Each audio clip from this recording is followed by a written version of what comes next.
From being irrelevant in recent times for WWE to becoming one of the most popular wrestlers of 2025 and 2026 with a match in the running for Best Match of the Year.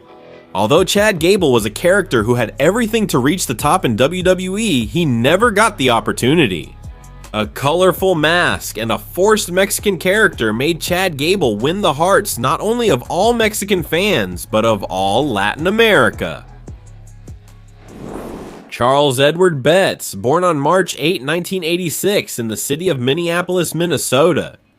He is a professional wrestler and former Olympic competitor who had to go through a troubled past to get to where he is today.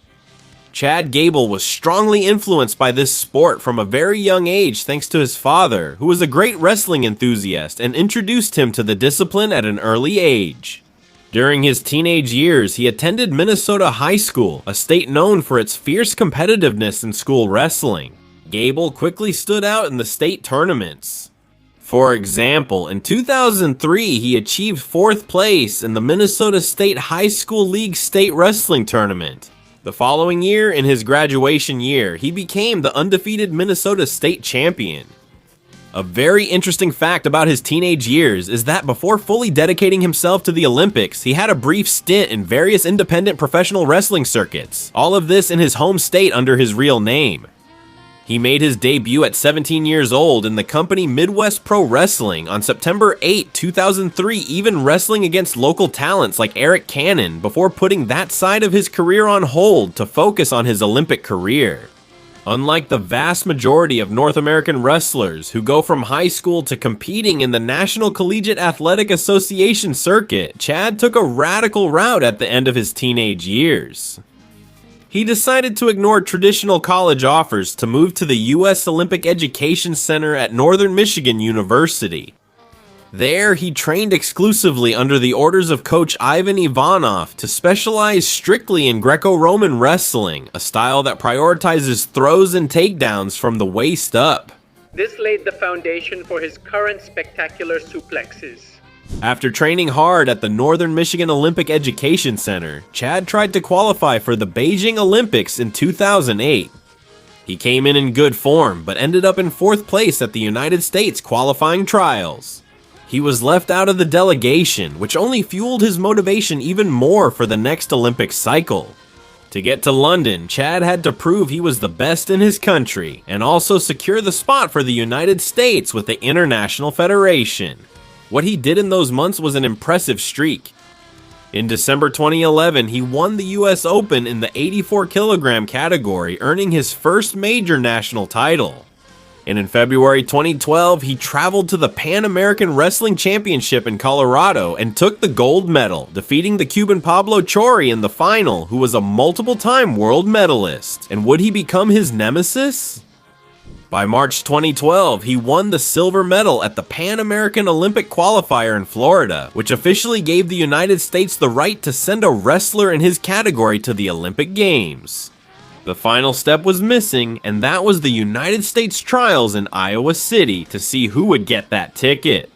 Gable advanced with authority, and in the grand final, a best-of-3 series, he defeated Jordan Hull. With that victory, Chad officially became an Olympic athlete. Thanks to this streak, the Federation would later name him the Greco-Roman Wrestler of the Year 2012 in the United States. At 26 years old, Chad arrived at the Excel Center in London to compete in the 84 kilogram Greco-Roman wrestling tournament. His participation was divided into 2 high-intensity matches. In the first period, the American fired up the crowd with a spectacular Greco-Roman throw that earned him 5 points, in which he almost managed to pin his opponent. He won that round 6-0, and in the second period, he controlled the pace intelligently.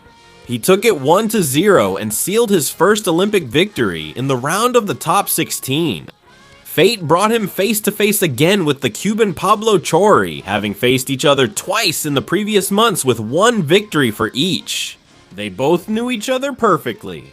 It was a close, strategic fight with neither gaining an advantage standing up. The first period ended 1-0 for the Cuban because Pablo successfully defended from the ground position. In the second period, at 31 seconds, Chori managed to land a push out of the mat that gave him another point. The second round ended 1-0 again, and the Cuban took the final victory. In Olympic wrestling, there's a repechage, but with a strict condition.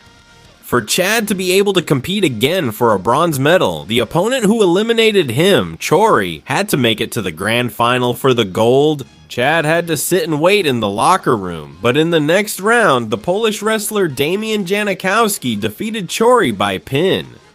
When the Cuban lost, the Americans' hopes for a repechage completely vanished.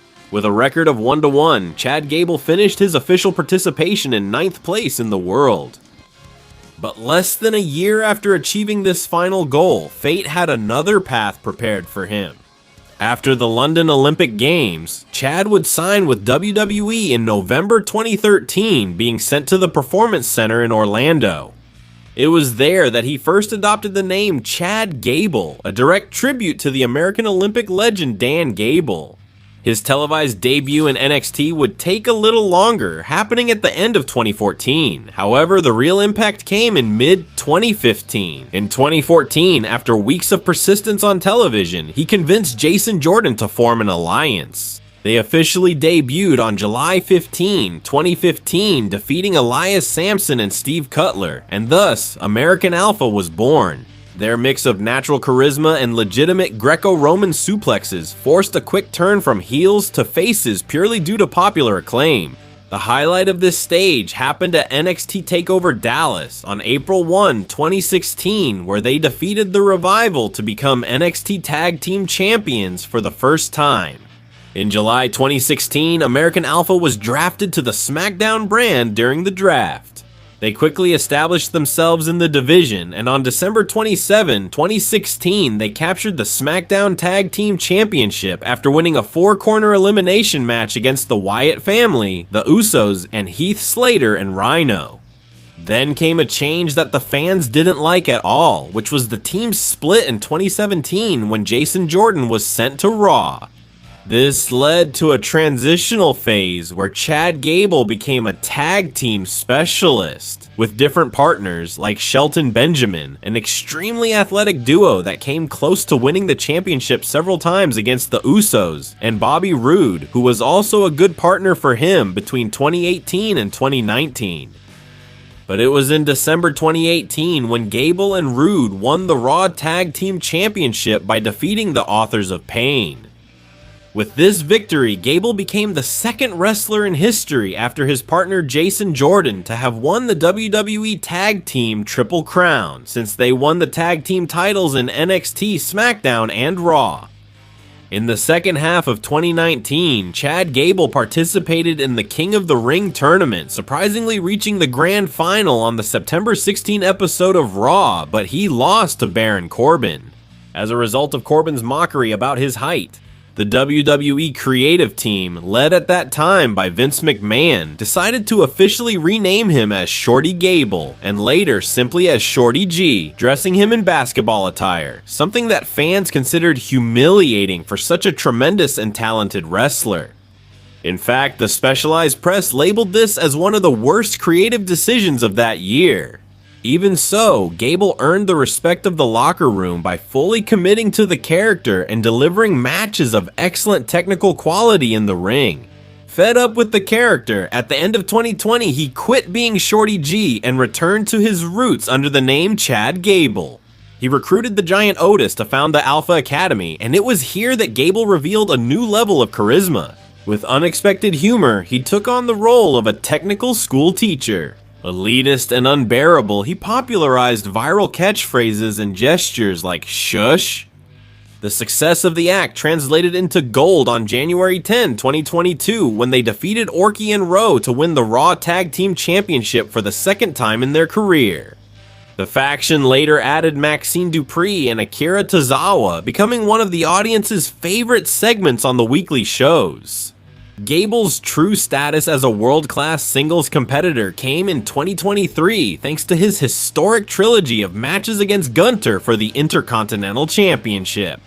Gable became the first man to defeat Gunther by countout on the main roster, breaking his undefeated streak. Although he didn't manage to take the title, his obsession with gold and the constant title match losses, especially his defeat to Sami Zayn in a highly acclaimed and intense rivalry. During the first half of 2024, they caused a radical change in his mindset. Gable betrayed Otis and dissolved the original faction to adopt a completely ruthless and dictatorial persona. To back up his new attitude, he founded the sports and patriotic-themed stable American Made, as well as B. Neal. Under this new role, Gable remained firm and established as one of the most respected and technically gifted figures on television today, but still, something was missing. Gable was still seen as a wrestler with a good character and technique, but without the necessary opportunities. However, the American Made faction began to have trouble consolidating and maintaining itself as a strong group. Gable, seeking to separate himself from the rest of the division and elevate his status to that of a living legend, decided to proclaim himself as the Grande Americano, inspired by the style of ancient heroes and Olympic icons, but with a twisted superiority complex. He began appearing in imposing gear that, for the first time in his career, included a premium-designed wrestling mask featuring the colors and iconography of the United States flag. This mask was not just any accessory. Gable stated that he wore it because the common public was not worthy of seeing the face of Olympic perfection, at least not until he regained the absolute respect of the industry. With the mask on, Gable's character became much darker, colder, and more methodical. He left behind the comedic antics of the shush and transformed into a ruthless submission machine. Under this identity, he dominated half of the TV season by humiliating rivals in the ring with ankle locks and brutal suplexes. He forced the Creed brothers to act as his personal bodyguards, punishing them psychologically if they made even the slightest mistake at ringside.